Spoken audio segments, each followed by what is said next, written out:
This video is sponsored by NordVPN. The number one Space Marine chapter for me is and always has been the Black Templars. I love their artwork, I love the models, and it was the Black Templars in 3rd edition that really got me hooked on Warhammer 40k. Now, I really love the brand new Leviathan Captain that came out with 10th edition, and I painted mine like a Silver Templar, and I'm really happy with how it came out. I think it's a little bit of a better model than the kit Captain that's just been released, but I was discussing these models with my friend Baz, who you may know as one of the premium custom sculptors for Warhammer. He has done some amazing work, and he offered to take my ideas for a Black Templar Captain or Castellan and make them a reality. And this is what we came up with. Baz has done an absolutely amazing job with this sculpt. This is the most Black Templar Terminator I think you could possibly see. I absolutely love it. I cannot wait to paint it and bring you on this journey. But let's have a little look at some of the details. I really don't know where to start. This is so good. So, I guess we'll start off with the tabard, which is fantastic. Perfect for Black Templars. I'm probably going to have to learn how to do my own. The cloak is absolutely amazing. I love what Baz has done with the Maltese cross in the middle, but also that little bit of detail around the end. And we've also got some chain and a clasp across the wrist as well. All things I'm going to have to learn how to do myself, I think, if I want to imitate some of the things that Baz has done. This is so nice. Really, really nicely put together. He just looks nice and staunch. The purity seals on the front are fantastic. And we talked about repurposing that skeleton icon on the top as well. I think it looks absolutely amazing on the Terminator. Make sure you check out Baz's work on Instagram. I've linked it in the description. He is amazing. His work is fantastic. And the collaboration was amazing as well. Taking my ideas, some of his own, and putting them into my absolute dream Space Marine model. So let's get some paint on this model. Now, this isn't going to be a tutorial. I'm just going to talk you through my thought process, and you can see how I go about building up a paint scheme. So sit back and enjoy, and I really hope you like the results. I want to get a nice smooth tabard, so I thought I'll use the airbrush. Now, I've got some Army Painter air paints. I've used a couple of them, but not many, so I thought it's a really good opportunity, and I'll use them quite a bit on the model. So I started off with the tabard using a bone triad, so it's kind of like a dark bone colour, the equivalent of something like Xandri dust, and this went on really nicely. I then highlighted it from above with a lighter bone colour, and this was just catching those folds where we were going to get the most light. And then finally I used a really light bone colour. So this is a fairly easy technique to do. You don't need a huge amount of control with the airbrush really, because we're going to go back and correct some of the issues we've had later on. I also wanted the inside of the cloak and a lot of the detail of the cloak to be white. So again, I used the Army Painter air paints and I used the white triad. So it starts off with a light grey. I spray this over everything, and then I just gradually added more lighter colours. So it's a very, very light grey and then a brilliant white from above. Now, I could go in and do a little bit more detailing with this, but I'm pretty sure that I'm going to make some mistakes when I base the cloak, so I'm not too concerned. I'll refine them with the brush later on. I then took some AK black and painted all of the miniature back to its original colour, apart from those areas that are already finished. And this really helps to make everything stand out. I also took a really bright bone colour and just highlighted the folds on the tabard to give me an idea of what that looked like. I'm going to base the armour with the airbrush. Now, before I do that, I do need to cover up all the bits I've already finished. Now, you can use something like liquid mask, and you probably will get a better result with that. I've used masking putty because I've got quite chunky fingers, and I always make a mess with liquid mask. So this is what works for me in terms of protecting this paintwork. And while we're in the process of protecting things, let's take the opportunity to talk about this video sponsor, NordVPN. I've used NordVPN for a number of years, so I jumped at the chance when they offered to sponsor my video. Now, you've probably seen other adverts that show you how to use the VPN, a virtual private network, to access your home location when you're traveling for things like streaming services or vice versa. And I want to tell you a little bit about the security features that meant I chose NordVPN. I've used it since I started the channel and really value the threat protection from malware and trackers. Now, I've heard some nightmare stories of people losing access to their content, and losing a huge part of my livelihood is not an option. I also really like one of their other apps, NordPass. Believe it or not, I remember a time before the internet and even passwords. so I'm not pre-programmed to remember 100 of them. NordPass stores them all for me and integrates into my browser to make it really easy to use secure passwords. Guys, don't use the same password for everything. In fact, the data breach scanner came in real handy at one time and letting me know that one of my passwords had been compromised, so it enabled me to recognise this and change it straight away so no damage was done. Sign up risk-free using my link in the description. You'll get a 2-year deal for NordVPN and an extra 4 months for free. You'll get 24/7 customer support and a 30-day money-back guarantee.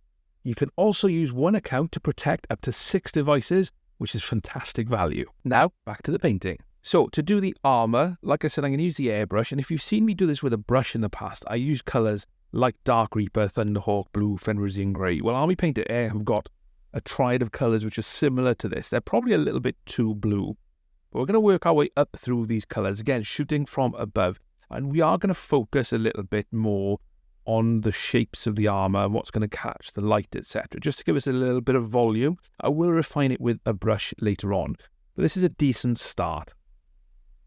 Now, once all that was finished, I did kind of realise that it's probably a little bit too blue and it looks it's a little bit like a Crimson Fist at the moment, so I need to dull this back down to something that reads as black to the eye. So what I've done is take some Grim Black speed paint and I've added 2 parts speed paint medium to this. So this is essentially a glaze. I'm just going to paint this all over the armour. Now when that's dry, I'm going to put a second coat on, and that's going to get me back to roughly the kind of black colour that I want. Now across the entire army, I think this will look really, really nice. I'm going to base all of the red bits next. Now I do need to be careful with this because I am starting to get towards areas I've already finished. Now I'm going to use Mephisto red to base everything. This is one of my favourite red paints. In fact, it's possibly the best red paint that I've used. It does cover fantastically well and gives you a nice base for highlighting from. Now when it comes to the cloak, I want softer transitions, and using a wash isn't going to give me that. So the first thing I'm doing is taking some corn red, thinning it down with some water, and painting this into all of the recesses. To push that a little bit more, I'm going to take some Galvo Bark Red and paint this in the deepest parts. Now this is a very thin paint, so you're going to need a couple of coats on it. Just make sure you haven't got too much on your brush and the last layer is dry before you go back in to add more shading. And this gives me a really, really nice place to jump off from. I'm going to shade the rest of the red with Null Oil. But before I do that, I'm going to paint all of the silver because I'm going to shade that at the same time. Now the colour I'm using for this is Iron Warriors. Now this covers quite nicely and is a much darker silver. So I'm going to get this on, and when it's completely dry, I'll then take the Null Oil, shade the silver, and shade the harder red areas, like the casing on the Storm Bolter and the iconography. When that's all done, I'll start to highlight the red back up, and the colour I'm using for this is Evil Sun Scarlet, which is another one of my favourite red paints. What I'm looking to do on the cloak is catch those raised folds, but also those big, nice, wide areas of material, being as careful as I can not to get it over the white I've already put down. When it comes to the harder armour parts, I'm going to use the tip of the brush and drag it along those sharp edges to get a nice crisp highlight. At this point, I realised that I hadn't actually captured the rest of the red highlighting, so I'll just talk you through it very quickly. The next highlight was Wild Rider Red, and I tried to blend this into the red on the cloak as much as I can, but again, for the hard edges, it was absolutely fine to just go and drag the brush along the tips. I then used some Troll Slayer Orange right on the finest areas, just little dots to help pick up those corners and angular parts. I wanted to paint the Purity Seals in red, a bit like the Sword Brethren box set. So to do this, I firstly based all of them with corn red, and then I just gradually mixed some Wazdaka red into this to start highlighting, and then some Squig Orange into that mix to get the final highlight. Lastly, I used some pure Squig Orange just to drag along the sharp edges of the Purity Seals, and that just gives me that nice little bit of volume there and that edge highlighting to help them stand out against the rest of the model, but also gives me a different shade of red in comparison to the red on the cloak and on the harder armour parts. There's not a lot of scroll work on the model, so I just took some Rakar Flesh and based all these areas. Now, sometimes you can use Agrax Earthshade to shade these, but I thought that might be a little too harsh. So I just took a little bit of Steel Legion Drab and just glazed this into the recesses. While I was still wet, I went back to Rakar Flesh and just pulled towards the higher areas. So give me a nice transition on the scroll, and it's very little effort for this. Finally, I just took some Pallid Witch Flesh and dragged this along the sharp edges, just to help make them pop. Now, I'm going to save myself in terms of freehand. I'm not going to do any on this just yet. I'm going to save it, and then when I've practiced, I'm going to go in and add plenty of freehand. For the Maltese cross in the middle of the tabard, I'd already based this with AK black, so I just wanted to highlight it. Now the first thing I did was take a really dark grey, like German grey, or you can use Hessian grey, and just left the black in the absolute recesses if there was a deep fold. I then mixed in some Dawnstone to the German grey to lighten it up a little bit, and just focused this again along those big folds or creases to help it stand out as though it's catching more light. I did then use a little bit of Dawnstone on those really sharp edges just to help it pop a little bit. There's not too much leather on the model either, so I used my favourite recipe for this. It's really easy and straightforward, and the first thing to do is just base it with some Rhinox hide, and then when that's dry, take some Doomball brown and basically paint over all of the leather area, just leaving that Rhinox hide in the recesses. Finally, take a little bit of Scrag brown, which is a nice orangey brown, and drag this along the sharp edges to get a nice crisp highlight. Now, if you do make any mistakes at this point, it's really easy to fix. Just take one of the previous layers to paint over it. In the spirit of experimentation, I thought I'd use some of the AK paints I've not used before. If you're anything like me, you buy paint and then it just sits in a drawer on a paint rack. And I do this a lot because I can't always tell what the paint looks like out of the bottle based on the picture online. So I took some grey-brown from AK and used this to base the skeleton. I then mixed in some silver grey, which is brighter than Administratum grey, but not quite as bright as grey seer, I don't think. And this kind of gave me a nice colour to start highlighting with. So I just picked up all the sharp edges on the skeleton, and then finally I just used some pure silver grey as a final highlight, just to make it pop a little bit. And I'm really happy with how quickly this bone took to do. If I was using Citadel, some Alexandria dust and bone colours, it would take me a while to build up the coverage. But this is covered really nicely, really quickly. I don't want to use any gold on the model, so in that spirit, I'm going to use more of a brass colour. So I'm going to take some Rune Lord brass and thin this down with a little bit of water. Now this does make the coverage worse, but that's fine because we can build up a really nice bright brass colour from it. I'm painting things like the sword hilt and the iron halo across the top of the skeleton, and also the ammunition feeds and the decorative elements on the armour. I'd already painted the Crux Terminatus grey using the same colours that I'd used to paint the Maltese cross on the chest. So I washed this with some Nuln oil and then used some Agrax Earthshade to wash all of the brass areas. I highlighted all the brass using Canoptek alloy, which is a nice bright brass colour. Again, not too concerned about how bright this is because it just catches the light really nicely and does help it stand up on the tabletop. To highlight the silver, I realised I'd gone too dark using the Iron Warriors, so I just took a little bit of lead belcher and highlighted all of the silver parts, not with an edge highlight or anything like that. I just painted over the areas, only leaving that Iron Warriors in the deepest recesses. I then took my Old Faithful Chrome from Vallejo Model Air and just used this to drag across the sharp edges to get a nice popping highlight on the silver. For the Crux Terminatus, I highlighted it with Dawnstone and used then some of that silver grey from AK to mix in and just to gradually build up that highlight.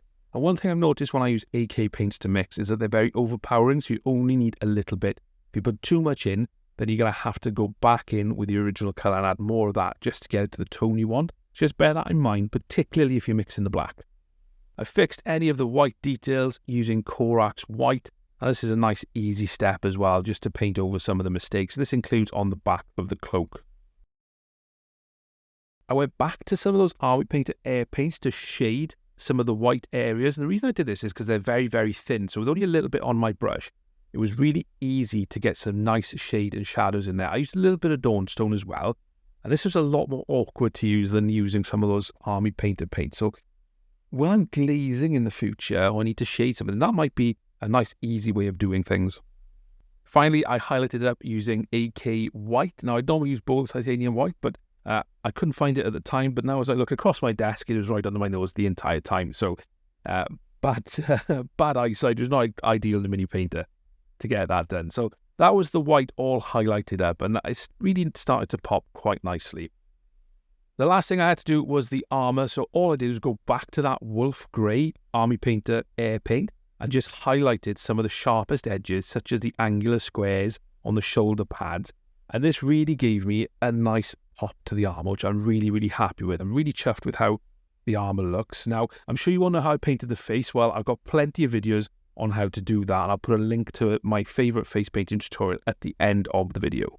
And there we have it. My Templar Captain is done. He's ready for display. He's ready for the tabletop. I'm just absolutely so happy. My dream Space Marine model is complete, minus a little bit of freehand.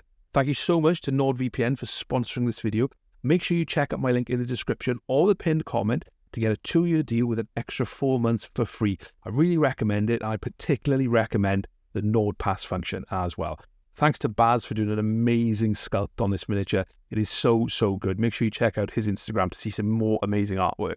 Thank you so much for watching. I'll see you next time.